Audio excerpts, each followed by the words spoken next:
राम मानस प्राकट उत्सव। प्रगट, इससे एक चीज निश्चित हो गया कि भगवान का कभी क्षय नहीं होता।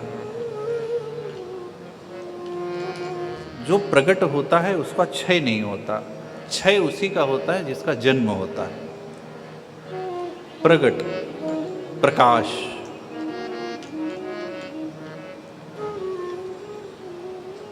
अब अंधकार को मिटाने के लिए प्रकाश प्रकाशित तो होता ही है। वो प्रकाश लाखों लाख प्राणियों का मार्गदर्शन भी करता है। मेरे राम, मेरे राघव मानवता के प्रतीक है और रावण दानवता का प्रतीक है। और इस सृष्टि पर जब जब दानवता रूपी आसुरी शक्तियों का जब जब प्रकोप हुआ है, तब तब उस दानवता का शमन करने के लिए राम स्वयं प्रकट हुए हैं। भगवान मानवता की रक्षा करते हैं। दानवता अपने आप समूल विनाश हो जाता है दानवता का। मेरे राम कभी दानवता की रक्षा करने के लिए नहीं आते, दानवता का शमन करने के लिए नहीं आते। वो सिर्फ मानवता की रक्षा करने के लिए आते हैं। और मानवता है क्या? मानवता वही है प्रेम, करुणा, दया, क्षमा, शीलता और प्राणी मात्र के कल्याण के प्रति यदि हमारे हृदय में भाव उत्पन्न हो रहा है तो आप बिना विचारे अपने को रघुनाथ जी के श्री चरण कमलों का भक्त मान लीजिएगा। ये सीधी सीधी परिभाषा है भक्त की।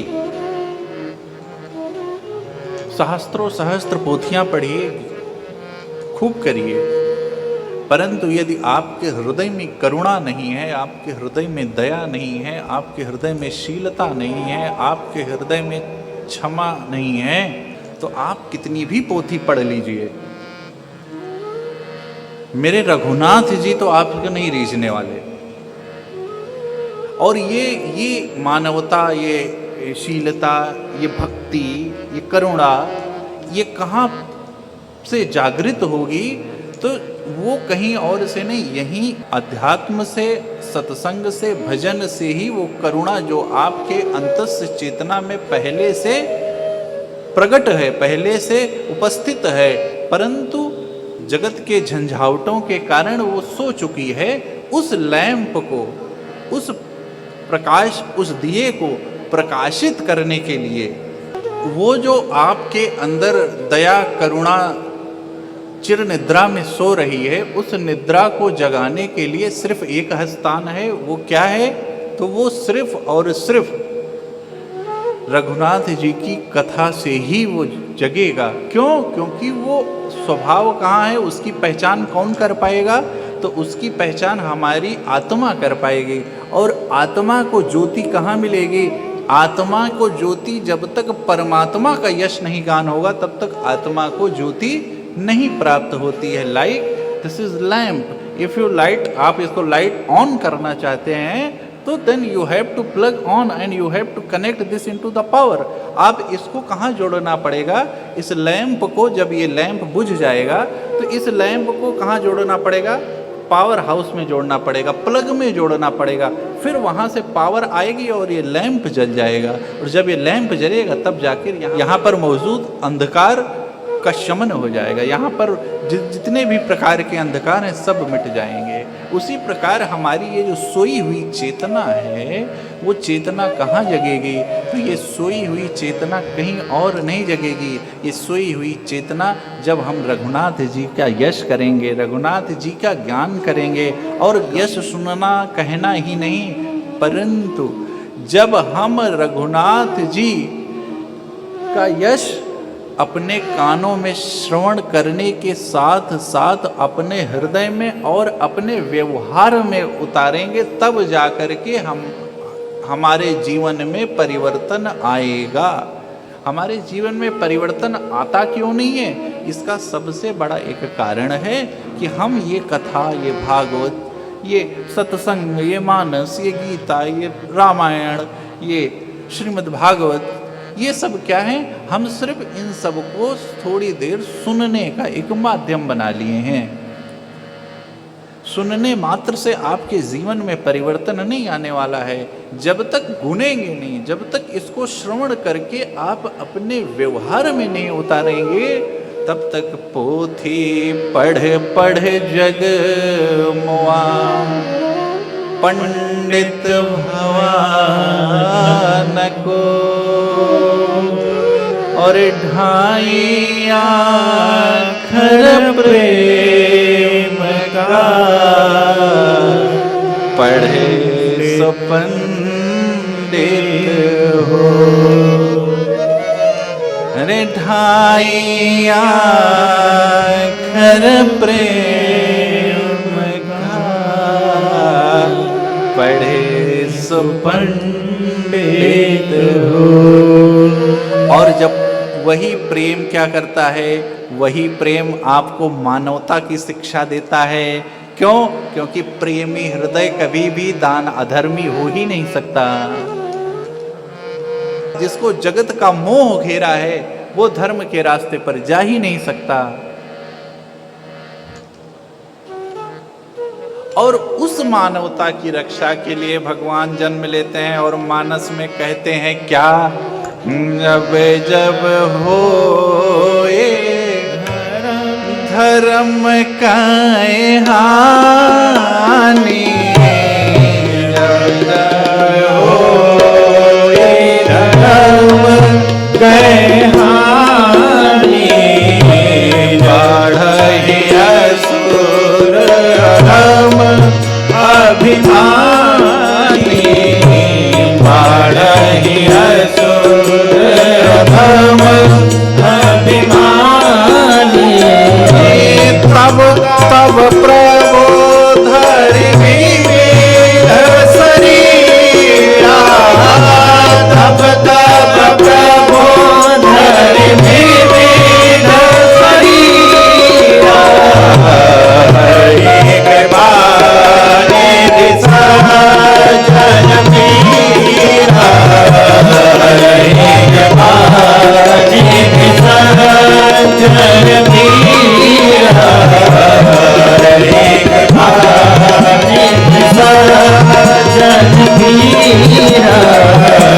हरि कृपा निधि सजन मीरा, हरि कृपा निधि सजन मीरा, हरि कृपा निधि सजन मीरा, हरि कृपा निधि सजन मीरा, हरि कृपा निधि सजन पीरा,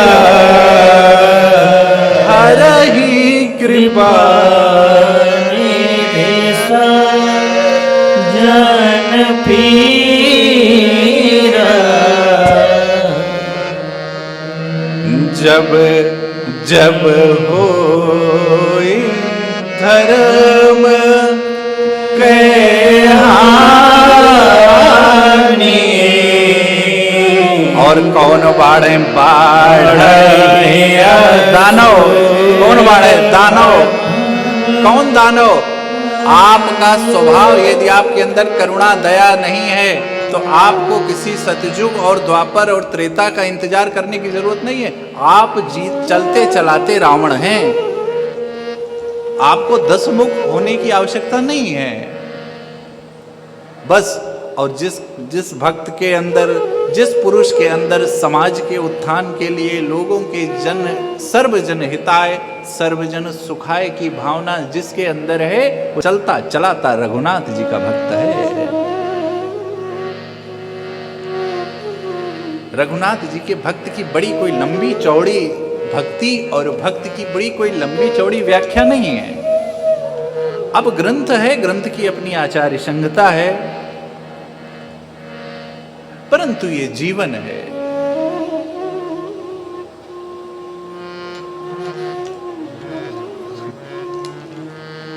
जब जब हो। कब? ऐसा नहीं है कि भगवान त्रेता में आए, भगवान द्वापर में आए, नहीं, जब जब हो।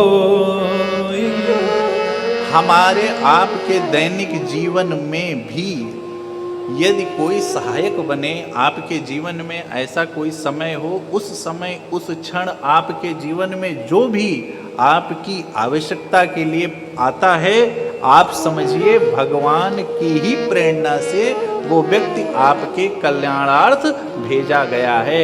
और जब आपके साथ ऐसा हो तो आप ये मानिए कि आप रघुनाथ जी की कृपा आप पर अतिशय है। अब हम भागते हैं इधर उधर माथा पटकते हैं, ढूंढते हैं। आगे बहुत सुंदर व्याख्या बाबा करते हैं, राम तर्क बोधे मन भानी,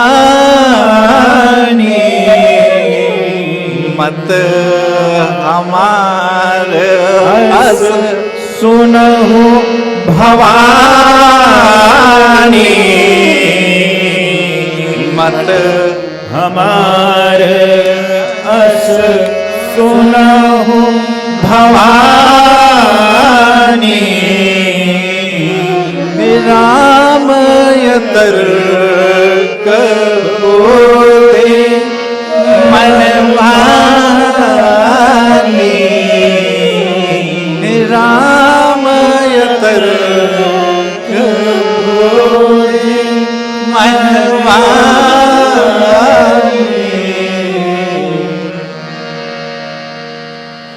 देखिए, जब जब ये युग परिवर्तन होता रहता है, जिस प्रकार ये प्रकृति परिवर्तन होती है उसी प्रकार युगों का परिवर्तन है, ये शाश्वत नियम है। बस जब जब मानवता की रक्षा करनी रहती है, तब तब प्रभु मेरे अनेक अनेक रूप में, अनेक अनेक स्वरूप में, अनेक अनेक स्थानों पर, अनेक अनेक प्रकार से प्रकट हो जाते हैं। उनका कोई स्वरूप नहीं है, कोई रूप नहीं है, बस जिस प्रकार आपके शरीर में परिवर्तन होता है, छोटे पर आप कुछ दिखते हैं, थोड़ा बड़े, थोड़ा बड़े, थोड़ा बड़े, थोड़ा बड़े, एक स्वाभाविक परिवर्तन होता है। उसके लिए आपको कोई बहुत वैद्य या कोई बहुत चिकित्सा या कोई बहुत करने की आवश्यकता नहीं है, सहज परिवर्तन है, जिसे हार्मोनल चेंज भी कहते हैं जी। डॉक्टर मेडिकल की लैंग्वेज में this is called hormonal change. Doctor के पास आप जाते हैं एक अवस्था के बाद, तो दिस इज कि ये हार्मोनल चेंज है, ये आती हैं समस्या। उसी प्रकार हमारे कल्याणार्थ हुए तो भगवान अलग अलग रूपों में हम पर कृपा करने के लिए आते हैं। बस शर्त एक होनी चाहिए, क्या? कि आप धर्म के मार्ग पर हो, आप सदाचार के मार्ग पर हो, आपके जीवन में सदाचार हो, आपके विचारों में सद्विचारता हो, आपके गुणों में सद्गुणी हो, आपका कार्य प्रकृति के नियमानुसार हो, प्रकृति की आचार्य संहिता के अनुसार आप कार्य कर रहे हों। देखिए, हम गलत काम तब ही करते हैं। कब करते हैं? जब हमको लगता है कि हमें कोई देख नहीं रहा है। अरे भाई, रघुनाथ जी की दृष्टि आप पर सदैव है, इससे कोई बच नहीं सकता। इसको आप ये मानिए, आप यदि ये मानते हैं कि रघुनाथ जी तो हमको कोई अवलोकित नहीं कर रहा है, तो ये मत सोचिए, नहीं, रघुनाथ जी की दृष्टि आप पर सदैव है। सब पर मोहि बराबर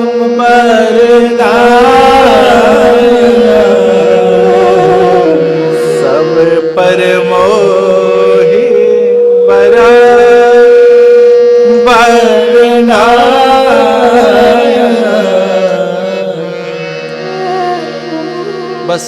हमको आपको संयम और धैर्य के साथ जीवन जीना है।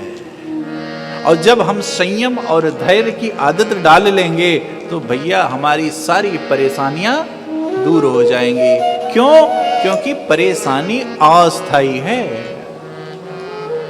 परेशानी प्रकृति जन्य है, परेशानी अस्थायी है, सबके जीवन में आती ही है। इसमें कोई ऐसी बड़ी बात नहीं है कि एक सिर्फ हमारे ही जीवन में है या आपके जीवन में है। बस हमको आपको क्या करना है? हमको आपको अपनी आदतों को सुधारते रहना है, समय समय पर श्रेष्ठ का संग करते रहना है। समय समय पर आपके हृदय में ये जो विकार आ जाता है बिना चाहे, जिस प्रकार आप यहाँ पर झाड़ू लगा देंगे फिर थोड़ी देर बाद बिना चाहे अपने आप धूल आके आ जाती है यहाँ पर, उसी प्रकार संसार का निरंतर संग करते करते हमारे जीवन में स्वाभाविक ही दोष आ जाता है।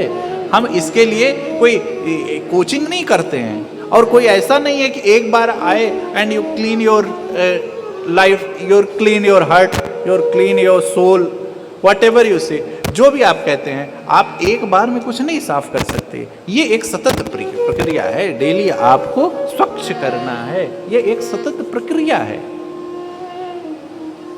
बस क्या होता है, जब हमारे इतने लगातार हम संग करते रहते हैं तो ये इतना ऊपर बढ़ता चला जाता है, इतना ऊपर बढ़ता चला जाता है कि आत्मा की आवाज हमारे कान तक आती नहीं। और जब आत्मा की आवाज यहां तक नहीं आती तो वो जो परिस्थिति है, जो प्रकृति जन्य है, वो क्या हो जाता है? वो कष्ट में परिवर्तित हो जाती है। कष्ट, परेशानी ये स्वजन्य है। जब हम ये मान बैठते हैं कि नहीं, भगवान ने हमारे साथ बहुत गलत किया, तब एक चीज आप तत्क्षण ये लिख लीजिए कि आपकी भक्ति अभी अधूरी है। भगवान कभी किसी के साथ गलत नहीं करते। देखिए, सुख को मिटाकर ना जीव जी सकता है। ये कहें कि नहीं हमें सुखी नहीं होना है, ये इम्पॉसिबल है, ये हो ही नहीं सकता। हर व्यक्ति को सुखी चाहिए, सुख चाहिए, ये होना भी चाहिए, परंतु सुख और दुख के चक्कर में हम अपने अंदर व्याप्त सहज आनंद को भूल जाते हैं। सुख और दुख, इसके चक्कर में क्या भूल जाते हैं? उस सहज आनंद को भूल जाते हैं जो हमारे अंदर व्याप्त है, जो हमारा स्वभाव है।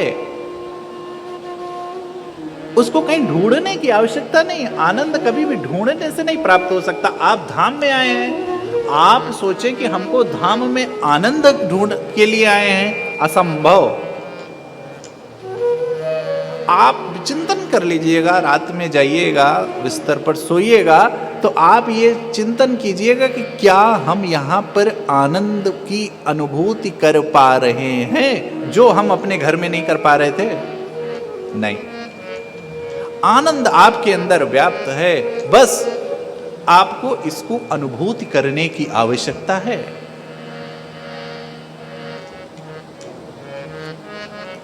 बस समस्या क्या है कि जो वस्तु नाशवान है, जिसका नाश होना है, हम उसमें इतना रमण चुके हैं, इतना ज्यादा रमण करते हैं, फिर वही होता है कि हम ढूंढते हैं और कभी भी आनंद ढूंढने से नहीं प्राप्त होगा।